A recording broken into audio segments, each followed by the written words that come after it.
Hi, welcome or welcome back to my channel. My name's Rachel and this is Rachel for Real. Today I'm going to be answering some of the questions that I've been sent in. I asked for questions to celebrate 1,000 subscribers. I'm now well over that, which just blown me away. It really has. So thank you to all the new subscribers and all the subscribers who have been around for a while. I appreciate all your support. I'm also now monetized, which was very exciting and has thrown a whole load of, not paperwork these days, but online form filling so that I can get paid as and when I earn enough money. So if you aren't subscribed yet, please subscribe, come and join us. We're a lovely group over here, and if you could bear to let some of the adverts run, I would really appreciate that. It would help me and my channel. Okay, so that's the housekeeping out of the way. I was asked a series of questions, so I'm going to do it in two parts. So today is part one. There'll be another part in the next couple of weeks. I might do a different video in between. And I was wondering how to answer these questions, whether to sort of put them into categories or not. But in the end, I thought, keep it simple, stupid. Just answer them in the order that they came in, and over the two videos we'll work through them. And before the next video, if there's any more questions, just let me know in the comments down below, and I will endeavour to put those in the second part of the Q&A. Okay, so in the order that they came in, what is my working background? So for those of you who are new to the channel, I have been working as a self-employed domestic cleaner for 9 years, but I'm currently not at work because I have a knee injury and I'm on crutches and I can't work. So my working background leading up to going self-employed, I got my first job when I was 14. I got a weekend job working in a postgraduate hall of residence in St Andrews University, because I was living at St Andrews at the time, and I helped do the lunches and take out the food and serve the students. And I did that on Saturday and Sunday pretty much for just over a year, I think. No, 2 years, yeah. And in the summer holidays when I wasn't at school, I used to go in and do housekeeping for them. So, you know, hoovering, cleaning the rooms, that kind of. So that was my first job. Then I moved to, well, they used to call it chambermaiding. They don't now, do they? That's a very old-fashioned term, but I'm quite old now, so that's probably why it's called chambermaiding. Back when I was 17 and 18, and I worked in the Old Course Hotel in St Andrews at the weekends and in the school holidays. I left school when I was 18, and I worked as housekeeping staff. So that gave me money to spend on things I wanted to as a teenager. Then there was a sort of gap in employment. As a student, I worked in cafes. I worked for a research company, so we went around knocking on people's doors in different areas of the city that I was living in at the time and asking them lots of questions. I think they were all health related. It was a long time ago now. So I did lots of jobs as a student in the holidays. When I left university, I decided to do a course in personnel management, or human resources as they call it now. But I didn't finish that because I moved from Scotland down to England and I got pregnant. So I got pregnant when I was 23 and had my son when I was 24. So there was a sort of a gap there between moving. I had a temporary job working in Boots the Chemist during the run up to Christmas because they were taking on extra staff. But as soon as I told them that I was pregnant, they kept everybody else on who was Christmas staff for the next year, but they decided that they didn't want me, probably because they'd have to pay me maternity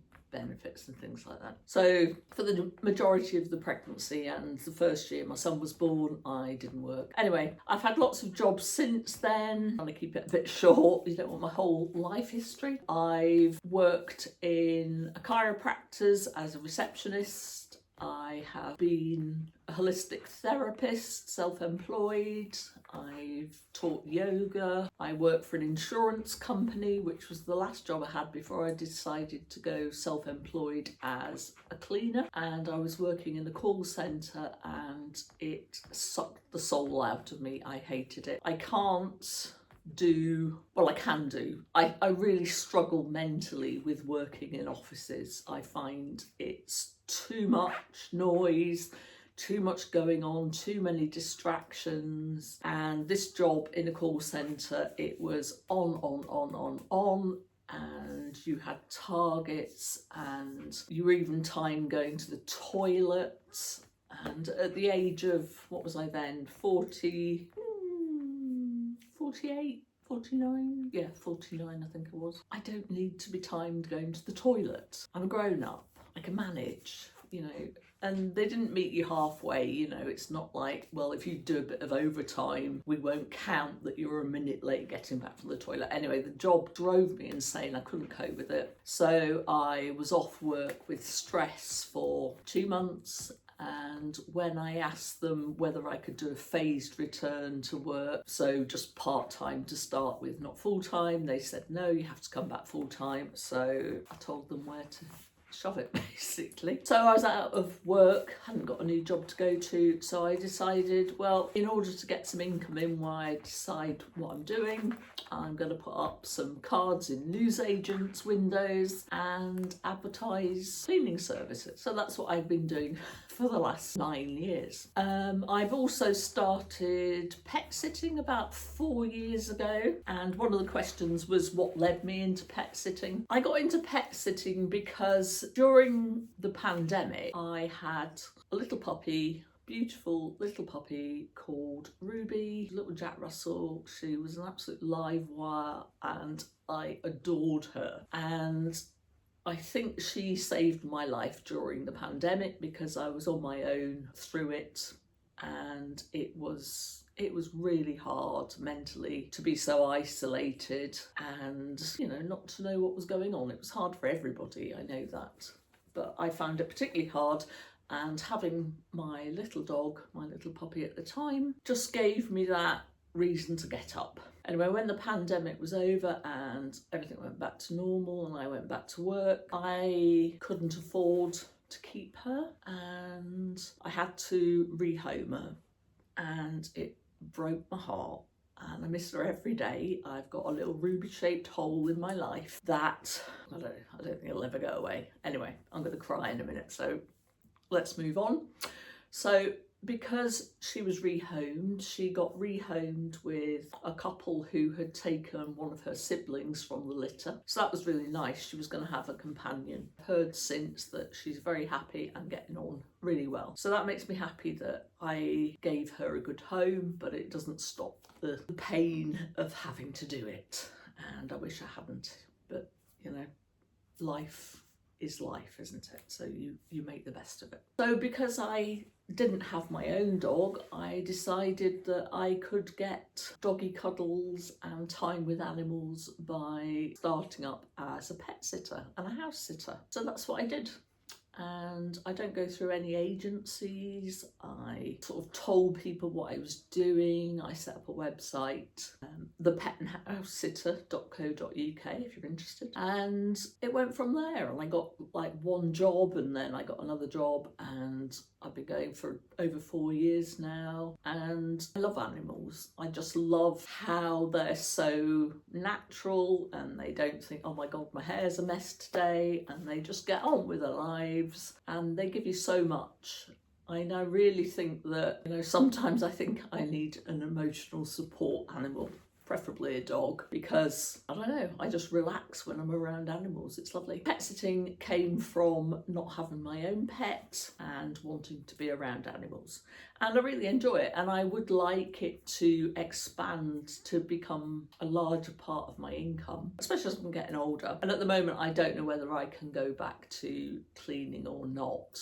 I'll come to that in a minute because people have been asking me about an update about my knee injury. The next question was why I started a channel, what I expected from it, and what surprised me. So initially I started a channel because I'd seen sort of women my age who had their own channels, and I sort of thought, that is amazing. I can't believe that they, well, A, that they know how to do it, and B, that they've got the courage to do it. So I was talking to my son's partner, and she had a YouTube channel that she hadn't done much with for ages. So we were chatting about it, and they were sort of egging me on, sort of going, go on, have a go, have a go. And I go, I don't know how to do it, I've just about turn the computer on. I've got no idea how to start a YouTube channel and no idea how to do any of the sort of editing or anything like that. So I started from scratch, and yeah, it's been a journey. I hate that word, but it has. What did I expect? I expected nobody to watch. So the first video I put out, which was just over a year ago, and I cringed the whole way through making it. Oh God, it's terrible. But I put it up and I thought, Rachel, nobody's going to watch it, so it doesn't matter if it's rubbish because nobody's seeing it. The only person who's seen it's me. But when it went live, oh my God, sort of checking every 5 minutes, waiting for all the... Well, I didn't think anybody was going to watch it, but at the same time I thought if anybody does see it, they're going to leave horrible comments. Not many people watched it, but I didn't get any horrible comments. So that was a tick in the box, and that got me off the blocks. What surprised me is how much work goes into making a video, even a simple one like this, which is just me talking to camera. You've got all this background stuff about thinking of an idea and thinking about what you want to say. Some people script their videos, and then you have to film it, and then you have to edit it, and I knew nothing about editing. I picked some editing software and played around and tried to get a little bit better every time. It's not perfect. I've got a little bit faster at doing it. It doesn't come naturally. I didn't grow up with computers. I didn't grow up with technology. So it's a learning curve, but it's good to learn new things. It's good to be curious and try out, different things, especially as you get older. I'm turning 60 on the 2nd of January, so in a month and a bit, and I don't want to just sort of fizzle out quietly. I want to try new things, and I can't, shouldn't say can't. I don't expect to be, a cinematic filmmaker. If I can improve, then I'm happy with that. So that's what surprised me, how much work goes on in the background to make the videos, which may or may not even be watched. I'm also surprised that people did watch. I'm also surprised that I'm at the number of subscribers that I'm at, and that I've just been monetized. I mean, wow. Who'd have thought, eh? So if you are thinking about doing a YouTube channel and you're over 40, just have a go. You don't just see it as an experiment. It doesn't have to go anywhere. And if you don't enjoy it, you don't have to carry on. But give it a go. See what happens. Or anything else that you're interested in. Have a go. Don't decide that you're too old or you've got nothing to say. I thought both of those things, and I'm still here a year later. The next question was, how's the knee? How's that going?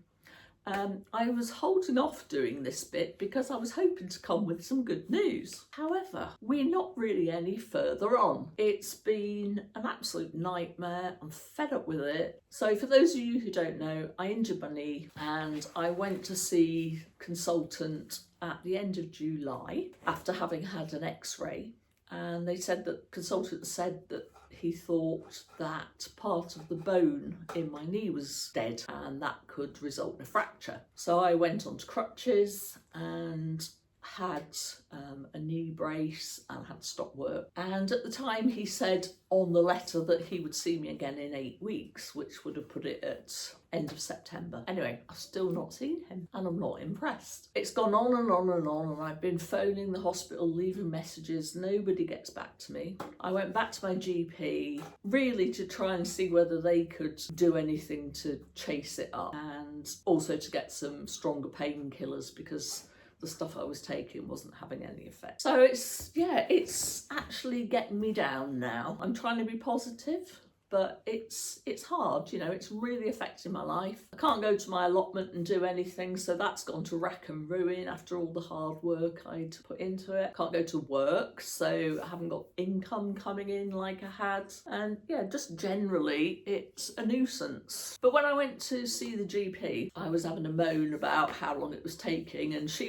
agreed, you know, that it was terrible that I still hadn't had an appointment to get the MRI scan results. I had the MRI scan beginning of September, and what are we now? Today is the 19th? Yeah, the 19th of November, and I still not had the results of the MRI scan. The MRI results were actually on my notes on the screen, so we had a read through them, and it looks like it's not that the bones died. I've got a torn meniscus, and I've got where the kneecap, the patella, joins onto the femur, the thigh bone. It's unstable, so it's constantly moving around, and apart from the torn meniscus, that's also causing pain because it's unstable. So I know now that at least it's not going to fracture, which has put my mind at rest. That's good. And I felt a bit more comfortable doing more walking on my crutches and things like that. However, it doesn't solve the problem that I'm still in pain day and night, and it doesn't give me a treatment plan. You know, do I need surgery? Is there something else that can be done? So I actually got in touch with the GP again today and sort of said, you know, we're no further on. This is getting ridiculous now. Chances of being seen this year are ebbing away very quickly. And they sent me a text message back saying basically, we didn't request the MRI scan, therefore it's not up to us. You'll have to chase it with the hospital and the orthopaedic surgeon. So I'm like, oh, right, cheers for that. It's very supportive. So now I'm trying to decide whether to call the hospital and asked to be put through to the complaints department, because that might focus their minds a little bit, or whether to write to my MP. And I can't decide which at the moment, but I think if I don't do something, I'm, you know, just going to get forgotten. In fact, I think I've already been forgotten. You know, the MRI results are there to be seen, so why aren't I going back to the consultant to, you know, discuss them with him and get a treatment plan? Anyway, so that's the update. Still on my crutches, still can't go to work, still peed off, basically. And the last question for today, because we're already at 20 odd minutes, is was I low income as a child, or have I learnt since I've been on my own? Both. Really? We didn't have very much money growing up. We did everything from scratch. My dad worked away a lot, so it was my sister and myself and my mum at home most of the time, and mum had a vegetable garden and a fruit plot. She made curtains, she did the decorating, everything was done in-house basically. We didn't buy, well, there weren't a lot of processed foods around then, but we didn't have anything like that. We didn't eat out, we didn't get takeaway, nothing. Everything was cooked from scratch and on a low budget, and my mum managed that. So there was no extra money for fun things or for treats, really. Yes, I grew up low income and learning that you do everything yourself from scratch. When I left home, still didn't have any money, so I sort of carried on like that. I didn't want to be in debt. When I got married, we got a mortgage and had my son and all the expenses that go along with all of that, setting up house. And we really struggled at the beginning. When my son was a baby in 1990, the interest rate on our mortgage was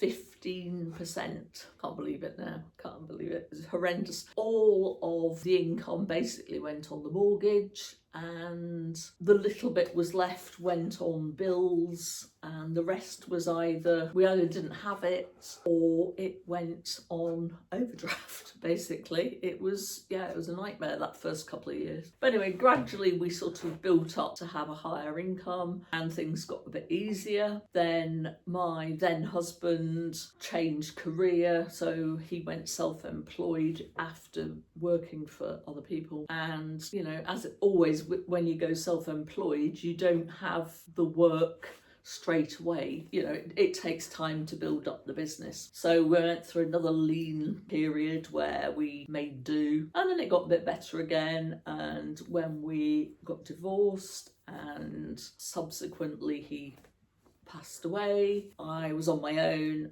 with my son, and you know, things got very tough again. But yeah, so since then it's been very low income, getting by, trying not to go into debt, and doing everything I could to get rid of the mortgage and, you know, not have that expense every month. So I've moved a lot in order to do that. I've downsized, and eventually I got there, but not without sacrifice and not without struggle. So yeah, I've learned to be very frugal. I sort of absorbed it as a child, I suppose, because you just get on with your life when you're a kid, don't you? You don't really understand what's going on in the background. Nobody ever talked about finances.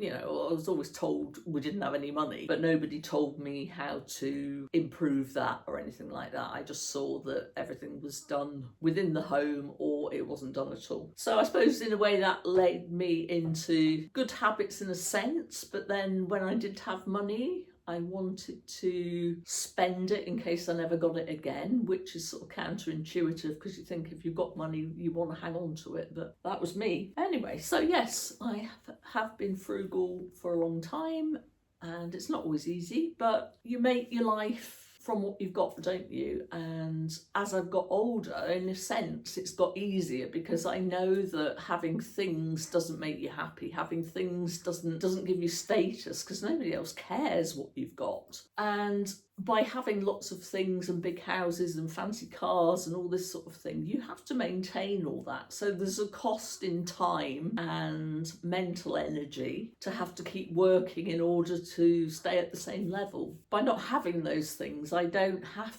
to bust a gut to, you know, work myself to a bone in order to maintain them. So that's been, yeah, you know, swings and roundabouts, isn't it? Anyway, I think that's probably enough for today. That's about half an hour. And if you're still with me, thank you very much. I appreciate you giving up your time to watch my videos. As I said, there will be a part 2 that'll be coming up in the next couple of weeks, and I'll answer some more questions. I've got some questions about advice for people who are living paycheck to paycheck, what support systems I have, if any, what do I do on my allotment, all that kind of thing. So come back and watch that. That'll be about it for today. I hope you found some of that interesting. Any more questions, leave them in the comments. Please like and subscribe if you haven't already, and share the video so that the channel can grow and we can share more tips. Okay, thank you very much for watching. Bye for now.